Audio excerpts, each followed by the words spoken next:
আমি সব বাড়ির খাবার খাবো না। কেন খাবেন না কেন? মানে খাবো কেন? কাকা এত ভালো ভালো রান্না করেছে, এইসব ছেড়ে আমি বাড়ি খাবার খাবো? কি সুন্দর দেশি মুরগির ঝোল, পোনা মাছের কালিয়া, এসব ছেড়ে ওই আলুর দম খাবো আমি? একদম না, আমি আজ বাড়ির খাবার খাবো না। না, আমি তো শুনেছিলাম যে আপনি বাইরের খাবার একদমই খান না, তেল ঝাল এগুলো আপনি সহ্য করতে পারেন না। তাহলে আজ হঠাৎ কি হলো? না খাই না, কিন্তু আজ খাবো, কারণ এটা তো ফার্ম হাউস, মানে আমাদেরই ফার্ম হাউস, তার মানে বাড়ি খাবার খাওয়া হলো। আর কাকা অত তেল ঝাল অত দেয় না আমার খাবারে। একটু না ঝাল আছে, আসলে আমি তো ওই তেল ঝাল দিয়ে রান্না করাই আমার অভ্যেস, তাই বলছিলাম। শুনেছেন? শুনে নিলেন তো? এবার জেদ না করে বাড়ির খাবারটা খেয়ে নিন। না, আমি বাড়ি খাবার আজ খাবোই না। আপনি খাবেন না তো তাহলে আমাকে দিয়ে এতগুলো রান্না করালেন কেন? আমি এত কষ্ট করে আপনার জন্য খাবার রান্না করে আনলাম, আর এখন আপনি বলছেন খাবেন না? তো কষ্ট করে বানিয়েছেন যখন নিজে খেয়ে নিন। তাছাড়া এইসব খাবার অনেক মশলা আছে, বুঝলেন তো? আপনি হয়তো খেতে পারবেন না, কিন্তু আমি খেতে পারবো।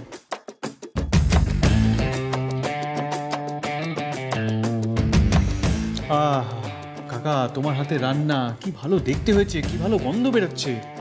ও ঢেঁড়ক যেরকম পারি সেরকম বানাই। কি যে বলো কাকা, এই রান্না কি সুন্দর গন্ধ বেরিয়েছে, দেখো কিরকম দেখতে।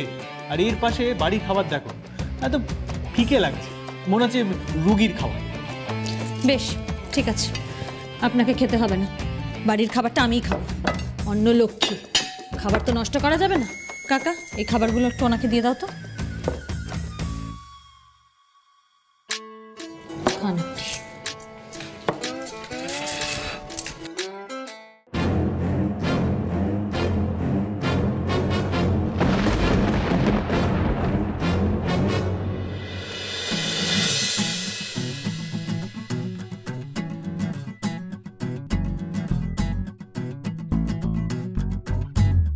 এটাতে তো অনেক নুন।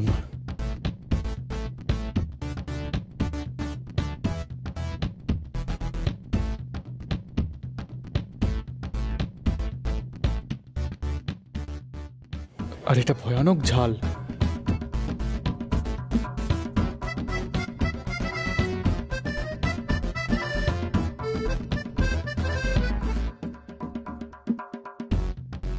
এই রে, বেকার খড়ির রান্নাগুলোকে সরিয়ে দিলাম।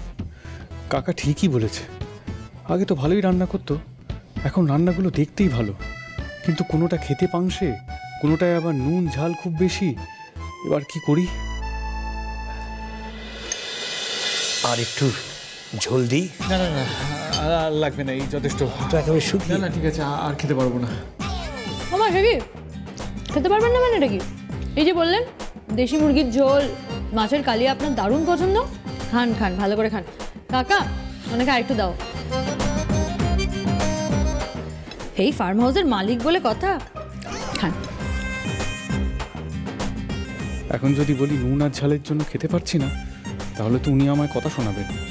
তার থেকে যা আছে সেই খেয়েই ম্যানেজ দিই, পরে বাড়ি ফিরে হাতে ভালো করে খাবো।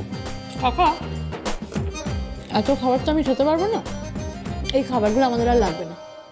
না না, খাবার নষ্ট করতে নেই, ছেড়ে দাও, ওটা আমি খেয়ে নেবো। না না, একদম না, ওনাকে একদম দেবেন না।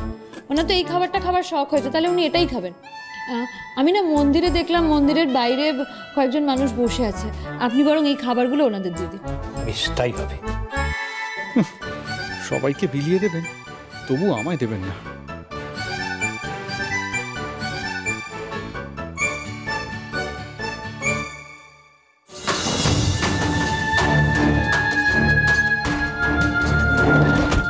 हेलो सर, अमी राहुल। अरे हेलो मिस्टर सेनगुप्त, बोलिए क्यों मिलना चाहते हैं आप मुझसे? অ্যাকচুয়ালি ওই আপনার নাম্বারটা আমি একটা বন্ধুর থেকে পেয়েছি, মানে ও আপনার থেকে প্রপার্টি কিনেছে, সানি সরকার, চেনেন? हाँ हाँ हाँ हाँ सनी जी, याद है। ওর কাছ থেকেই শুনলাম যে আপনারা নাকি কলকাতায় বড় বড় প্রজেক্ট আনছেন, তার জন্য আপনারা বড় বড় প্লট খুঁজছেন। हाँ वो तो भाবছি, लेकिन সব তো একদম ভিতরের দিকে। আছে मतलब ভালো ভালো প্রাইম লোকেশনে জমি কোথায়? কে বলেছে প্রাইম লোকেশনের জায়গা নেই? কত প্রাইম লোকেশনে পুরনো পুরনো বাড়ি আছে, ওগুলোকে ভেঙে শুরু করলেই তো হলো। ऐसा जमीन प्रॉपर कलकत्ता में है क्या? কে বলেছে নেই? অফকোর্স আছে, এই যেমন ধরুন आदि कालीबाजार एरियाटा। अरे नहीं नहीं नहीं नहीं नहीं, वो जगह क्यों जमीन छड़ते चाहना। और आप बंगाली लोगों का यही है एकदम पुराना सेंटिमेंट, भांगा बाड़ीते থাকবে पर फ्लैट বানাতে দিবে না। আর এখন ওইখানে যা জমিনের দাম, 5 কাঠা জমিনের দাম 70-80 লাখ টাকা তো হবেই। ও জমি একদম ধরে বসে থাকবে দিবেলা। এই জন্যই তো আপনাকে আমি ডেকেছি।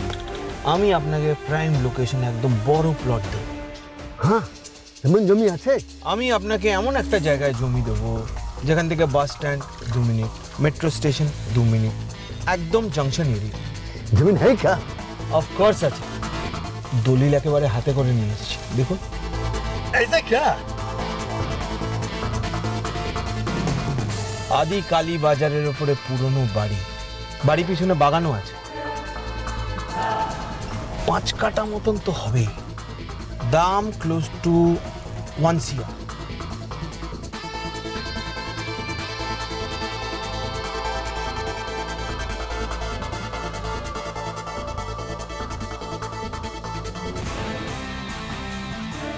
দেখে নিয়েছেন তো, পেপার ওয়ার্ক একদম ওকে। এবার আগে টাকা, তারপর ডিল সব। हाँ, টাকা তো আমি দিয়ে দিব, लेकिन মালিকের সিগনেচার এনওসিও লাগবে তো। বললাম তো সব হয়ে যাবে, আগে রেট ফিক্স করুন, টাকা অ্যাডভান্স দিন, বাকি সব আমি দেখে নেব। मैं हूं ना। हाँ हाँ हाँ हाँ।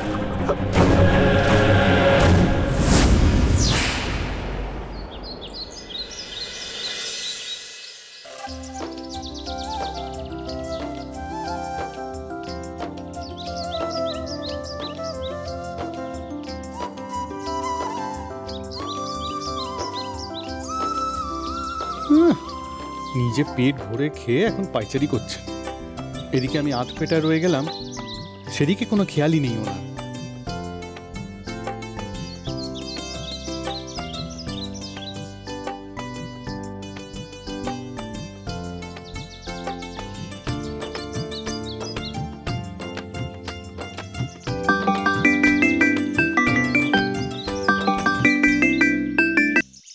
হ্যাঁ বল। হ্যাঁ বলছি, কেমন কাটাচ্ছিস? খবর নিতে ফোন করলাম। কেমন আর কাটাবো, খড়ির মতো জেদি মেয়ের সাথে যেমন কাটানো যায় তেমনই কাটাচ্ছি।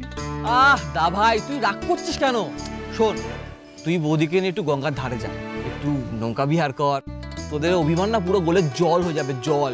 আর আর আর জাম্বো, মেসির কিন্তু ফুল খুব ফেভারিট, আপনি মেসিকে একটা ফুল গিফট করুন। তোমরা দুজন একসাথে আছো নাকি?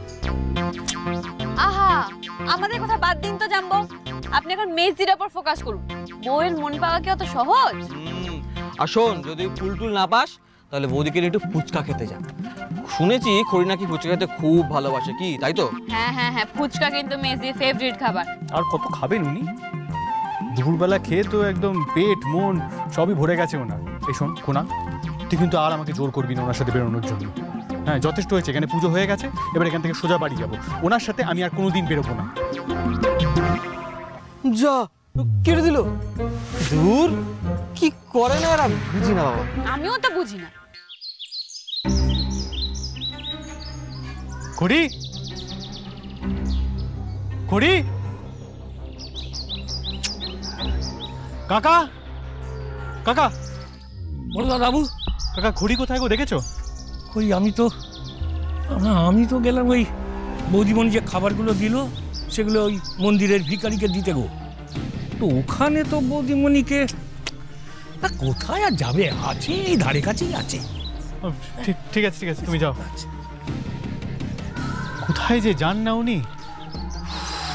ঘড়ি, আশ্চর্য মেয়ে একটা, কোথায় যে উনি চলে যান। এবার কিছু হলে তো সব দায় আমার ওপর পড়বে। অদ্ভুত একটা। ঘড়ি, ঘড়ি, ঘড়ি,